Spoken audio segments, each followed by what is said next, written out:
നമുക്കറിയാം കേരള തീരത്ത് ട്രോളിംഗ് നിരോധനം തുടരുകയാണ്. അതുകൊണ്ട് തന്നെ വിപണിയിൽ മീൻ വിലയും കുതിച്ചുയരുന്നു. ബോട്ട് കടലിൽ ഇറങ്ങാത്തതിനാൽ മീനിന്റെ ലഭ്യത വലിയ തോതിൽ കുറഞ്ഞു. ഇത് സാധാരണക്കാരന്റെ കുടുംബ ബജറ്റിനെ സാരമായി ബാധിക്കുന്നുണ്ട്.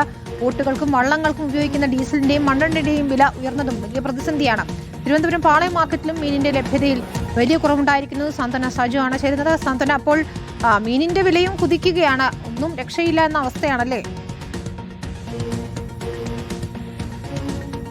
വിനിത, ചിക്കനും മീനും ഒക്കെ, ചിക്കനും അതുപോലെ തന്നെ ഈ ബീഫിനും ഒക്കെ വലിയ വില കൂടി. അപ്പൊ നമുക്ക് മീനൊക്കെ വാങ്ങിച്ച് കഴിച്ച് അതിനെ ഒന്ന് ഇത് ചെയ്ത് കൊണ്ടുപോകാം എന്നാണെങ്കിൽ അതും നടക്കില്ല എന്നുള്ള സ്ഥിതി തന്നെയാണ്. കാരണം മീനിന്റെ വിലയും വലിയ രീതിയിൽ കൂടിയിരിക്കുകയാണ്. അത് വിനിത സൂചിപ്പിച്ചതുപോലെ തന്നെയാണ്. അതിന്റെ ഏറ്റവും പ്രധാനപ്പെട്ട കാര്യം ട്രോളിംഗ് തന്നെയാണ്. ട്രോളിംഗ് തീരാൻ ഇനി വളരെ കുറച്ച് ദിവസം മാത്രമാണ് ബാക്കിയുള്ളത്. പക്ഷെ എന്നാലും ഈ ട്രോളിംഗിന്റെ ഭാഗമായി മീൻ വരുന്നത് വലിയ രീതിയിൽ കുറഞ്ഞിട്ടുണ്ട്. ചെറിയ വള്ളങ്ങളിലൊക്കെ പോയി പിടിക്കുന്ന മീനുകൾ മാത്രമാണ് ഇപ്പോൾ ലഭ്യമായിട്ടുള്ളത്. നമ്മളിപ്പോൾ നിൽക്കുന്നത് തിരുവനന്തപുരത്തെ പാളയം മാർക്കറ്റിലാണ്. സാധാരണ നമ്മൾ ഈ പാളയം മാർക്കറ്റിലൊക്കെ വന്ന് എപ്പോഴും മീനിന്റെയൊക്കെ എന്തെങ്കിലും ലൈവ് ഒക്കെ എടുക്കുന്ന സമയത്ത് നമ്മൾ സ്ഥിരമായി വരുന്ന സ്ഥലമാണ്. ഒത്തിരി അധികം മീനുകൾ ഇവിടെ ഇങ്ങനെ കൂട്ടി വെച്ചിട്ടുണ്ടാവും. പക്ഷെ നമുക്കിപ്പോൾ കാണാം വളരെ കുറച്ച് കച്ചവടക്കാർ മാത്രമാണ് ഇവിടെ ഉള്ളത്. വളരെ കുറച്ച് അമ്മമാർ മാത്രമാണുള്ളത്. സാധാരണ വരുമ്പോൾ ഒത്തിരി അധികം അമ്മമാരെ നമ്മളിവിടെ കാണാറുള്ളതാണ്. അതാ ഇവിടെ നമുക്ക് മീൻ വിൽക്കുന്ന ഒരു അമ്മയുണ്ട്. അപ്പൊ മീനിന്റെ ലഭ്യത വളരെ കുറവാന്ന് തോന്നുന്നല്ലേ? വലിയ കുറവാണ്. ആളുകൾ മത്തിയൊക്കെ തേടി വരുന്നുണ്ട്. മത്തിക്കൊക്കെ ഭയങ്കര വിലയാണ്. മത്തി വരുന്നില്ല. വല്ലപ്പം കൂടി പാതി വരും, പിന്നെ രണ്ടാഴ്ചക്കില്ല. മത്തി ഉണ്ടെങ്കിൽ വിലക്ക് വിൽക്കും. മത്തി വരുന്നില്ല. അപ്പം ഏറ്റവും കൂടുതൽ ഏത് മീൻ?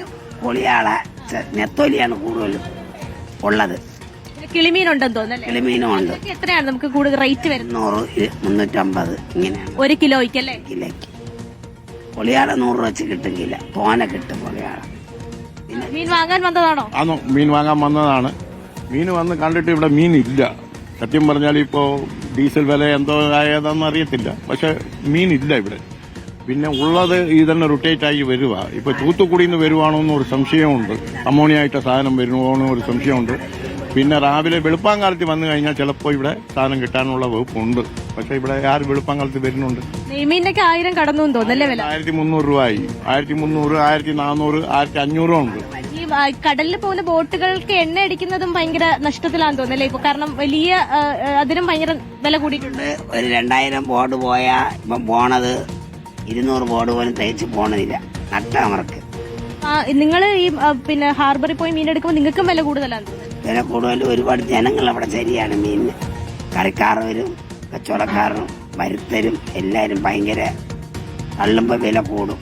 അത് തന്നെയാണ്. അങ്ങ് താഴെ തട്ട് മുതലാണ് ഈ വിലക്കയറ്റം തുടങ്ങുന്നത്. ഈ കടലിൽ പോകുന്ന ബോട്ടിന് നമ്മൾ ഉപയോഗിക്കുന്ന ഡീസലും മണ്ണെണ്ണയും ഒക്കെ വലിയ രീതിയിൽ വില കൂടി. അപ്പൊ സ്വാഭാവികമായിട്ടും മീൻ പിടിച്ചുകൊണ്ടുവരുന്നവർ അവരുടെ കച്ചവടക്കാർക്ക് കൊടുക്കുന്നത്, ഈ മീൻ വാങ്ങാൻ ചെല്ലുന്ന ഈ അമ്മമാരെ പോലെയുള്ള കച്ചവടക്കാർക്ക് കൊടുക്കുന്നത് വലിയ നിരക്ക് കൂട്ടിയാണ് കൊടുക്കുന്നത്. അപ്പൊ സ്വാഭാവികമായിട്ടും അത് ഇവിടെ കൊണ്ട് വിൽക്കുമ്പോൾ വില കൂട്ടി വിറ്റാലേ അവർക്ക് എന്തെങ്കിലും തരത്തിലുള്ള ലാഭം ഉണ്ടാകുകയുള്ളൂ. അത് മാത്രവുമല്ല, കടലിൽ നിന്ന് മീനിന്റെ ലഭ്യത ഇപ്പോൾ വലിയ രീതിയിൽ കുറഞ്ഞിട്ടുണ്ട്. ഈ സൂചിപ്പിച്ചതുപോലെ തന്നെയാണ് എല്ലാവരും ചോദിച്ചു വരുന്ന മത്തിക്കടക്കം 300 രൂപ കടന്നിരിക്കുകയാണ്. അതുപോലെ തന്നെ നെയ്മീൻ പോലെയുള്ള മീനുകൾക്ക് 1300, 500 ഒക്കെ ആയിരിക്കുകയാണ്. അങ്ങനെ എല്ലാ മീനുകൾക്കും എന്തായാലും വില കൂടുതലാണ്. ഇനി വളരെ കുറച്ച് ദിവസം മാത്രമാണ് ട്രോളിംഗ് തീരാനുള്ളത്.